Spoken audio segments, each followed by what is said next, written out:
There's another one of those buzzwords that's going around lately is authenticity, and what I think is getting confused is we were talking about integrity, values, having a strong moral code, and being brave enough to live authentically by those standards.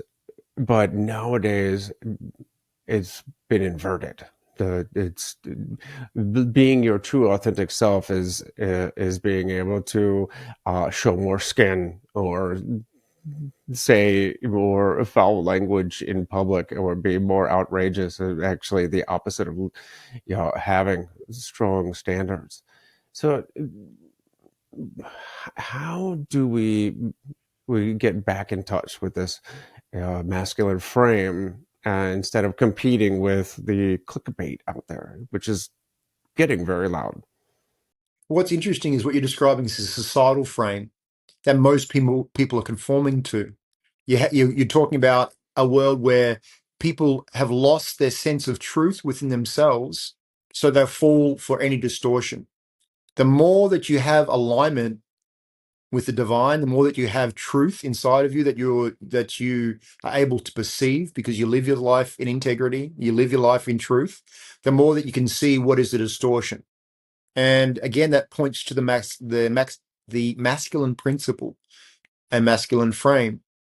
That devolution of society, the inversion, and I agree, so much of society is inverted, where we look up to distortions, we look up to people who are causing disconnection, disempowerment, and increasing delusion.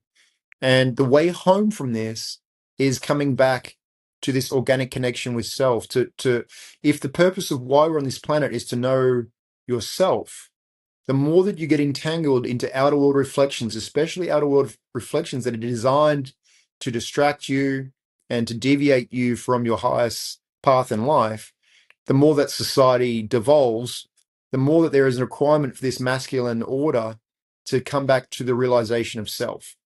The realization of self is about ultimately remembering our divine nature. So when we buy into external frames of realities and we don't look within, we make ourselves more susceptible to these delusions, distractions, and the disarray and disorder that comes from it. And of course, like I mentioned before, I believe that there is an intentional subversion to break down the family unit that through social media, through education, schooling, there is a programming designed to dismantle the family unit such that state interests can better control the larger population. Whereas if you have strong men that, as you mentioned, have a high moral code, they will see the devolution of society and they will have the courage to stand for truth. They'll have the courage to bring order back to society. And that's why we need more strong men. We need more men that will say, hey, listen, I see through this BS. I'm here to stand for truth and to bring those, to elevate the people around me, such that the pursuit of this noble virtue becomes increasingly aspirational. At the moment, what you've got is, and I'm all for creating wealth and money, that's great. But if it's done in a way where you increasingly associate outside of yourself instead of inquiring within and finding a deeper awareness of self, then I think that's a distortion and a dead end path. You know, every experience can be something that motivates or is, yeah, that is motivated towards a better understanding of yourself. Or it can be something that increasingly leads you away from self.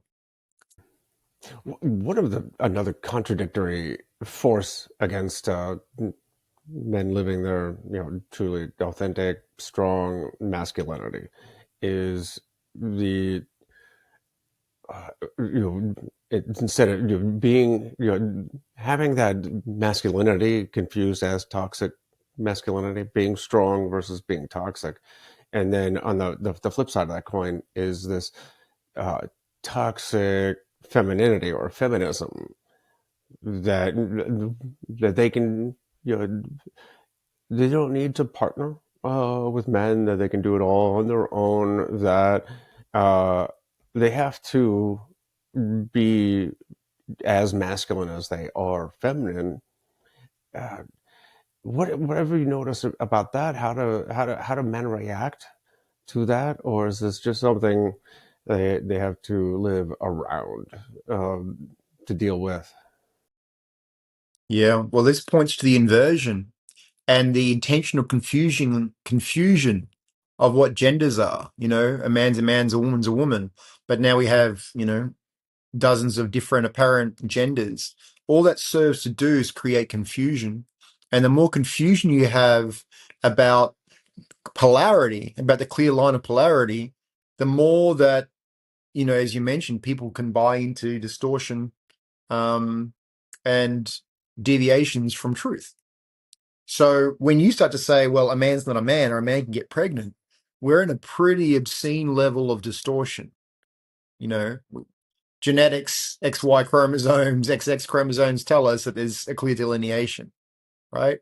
And that the exception is not the rule. Yet society is trying to make rare marginal, indicators as something that's the norm, which is not reality. And I think, again,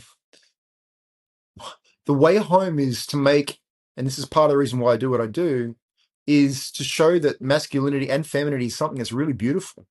It's something that through education, when men are taught how to become men again and women are taught how to become women, which is what used to happen when children were raised in the proximity of elders, of both their parents and grandparents and aunties and uncles, and we lived in tribes, this information will be shared and passed to each other. When you're living in a reality where the majority of your input, if your education comes from your technology, and especially technology where there's a lot of distortions, then what we do is we end up increasingly further away from ourselves. We forget who we are. And the way home is that what we pointed to before is the courage for someone to say, hey, this is weird, this is strange. The way that I'm approaching that is to create both men's communities, men's circles, and ultimately a sovereign community where we will be raising our own children with that noble virtues. We'll be raising our children with a clear delineation of what a man and a woman is in terms of polarity. Polarity is something that's precious and beautiful. We have night and day, we have men and women, we have light and dark. And through that polarity, creation happens. When there's a dissolution of polarity, meaning we no longer know what men and women are, we don't know what night and day is, we don't know what light and dark is, what do we exist in? It's a gray, or it's a dusk. There's no contrast and there's no polarity. And polarity is also the foundation of why we end up having children, because men are men and women are women. And what we're noticing is these declining birth rates and the like as well. And it's because we've forgotten who we are.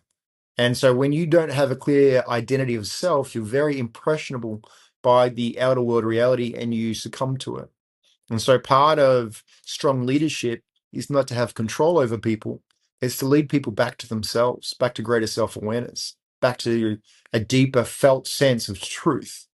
See, truth cuts through distortions and illusions.